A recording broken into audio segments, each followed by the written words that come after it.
د یو غریب صحابي غمجنه کیسه.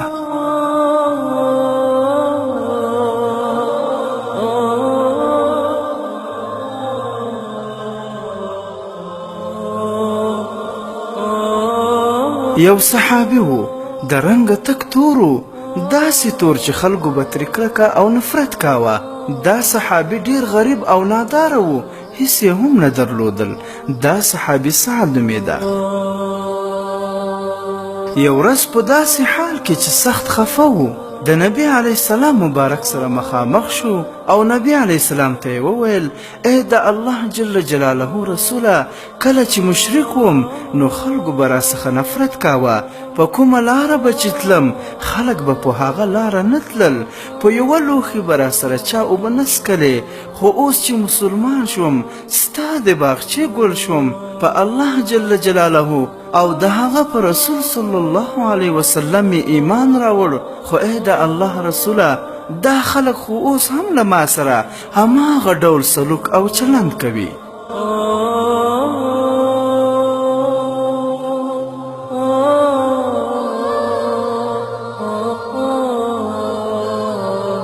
د ډیر خفګان او ژړا په حالت کې نبی علیه السلام مبارک ته وایي چې د الله رسوله، ما به جنت ځان ته پرېږدي او حورې به مې ځان ته پرېږدي. نبی علیه السلام مبارک ډیر خفه شو، په اوږه یې ورته لاس کېښود او ورسره روان شو. پوښتنه یې ترې وکړه چې واده کوې؟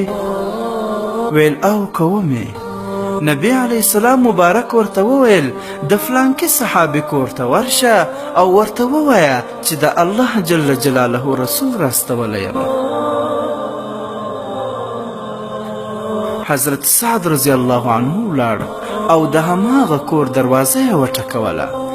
صحابي ورته راووت، پوښتنه یې ترې وکړه چې څنګه راغلی یې؟ حضرت سعد رضی الله عنه ورته وویل: نبی علیه السلام مبارک را لېږلی یم، ستا لور په نکاح غواړم.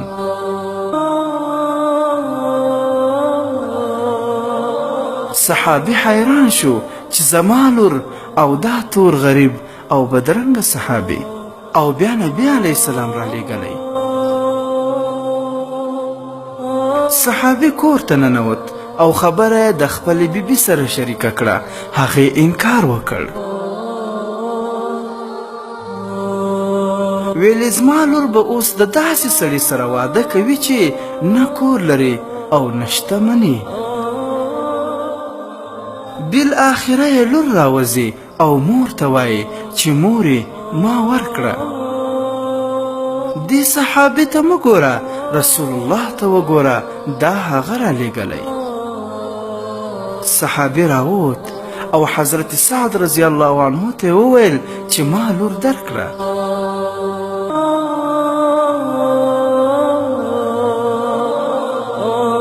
سعد ولاړ او نبی علیه السلام ته خبر ورکړ چې لور خو یې راکړه. نبی علیه السلام ترې پوښتنه وکړه چې د واده پیسې لرې؟ ویلې نه. نبی علیه السلام مبارک ورته پیسې ورکړې او ورته یې وفرمایل چې ولاړ شه، ځان ته جامې جوړې کړه او نور د ضرورت وړ شیان پرې واخله. حضرت سعد رضی الله عنه پیسې واخیستې او د واده په تیاری بوخت شو. یو وخت د مدینې په بازار کې ګرځېده تر څو د واده لپاره شیان واخلي. په دې وخت کې اوازه شوه چې نبی علیه السلام د صحابو سره یو ځای غزا ته ووت.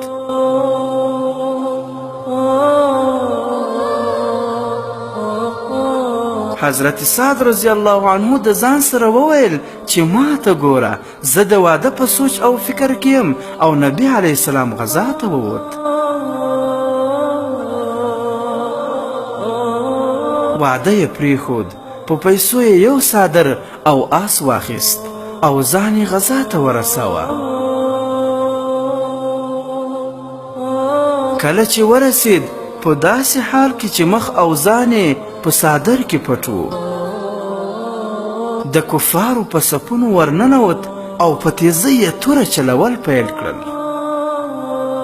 د نورو صحابو چې ورته فکر شو نو پوښتنه یې وکړه چې دا نوی کس څوک دی چې د مسلمانانو سره یې دومره مرسته وکړه.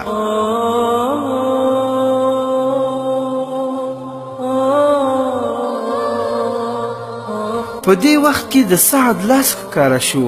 نبی علیه السلام مبارک وفرمایل اظنه سعده، زما په ګمان دا سعد دی، دته خو ما د واده د تیاری ویلی و خو دی دلته راغلی.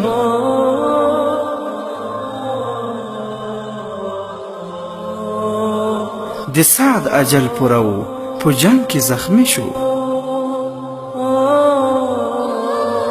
نبی علیه السلام مبارک ورته راغی، سر یې ورته په خپل غیږ کې کېښود.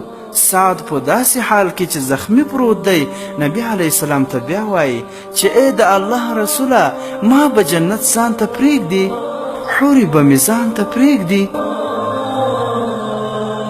په دې وخت کې نبی علیه السلام مبارک وخندل او د سعد نه یې مخ واړوه.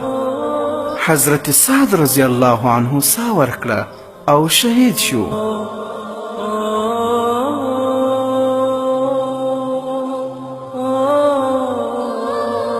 کله چې صحابه د نبی علیه السلام مبارک نه د مخ اړولو او خندا علت وپوښت، نبی علیه السلام ورته وفرمایل سعد ګیلې کولې چې ما به جنت ځان ته پرېږدي، حورې به مې ځان ته پرېږدي.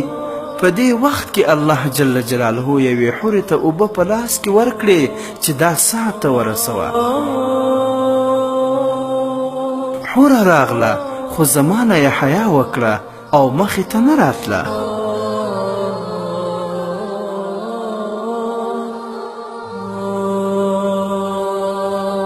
ما وخندل او مخ مې واړوه، خو په دې وخت کې سعد ساه ورکړې وه او تږی د دې دنیا نه ولاړ.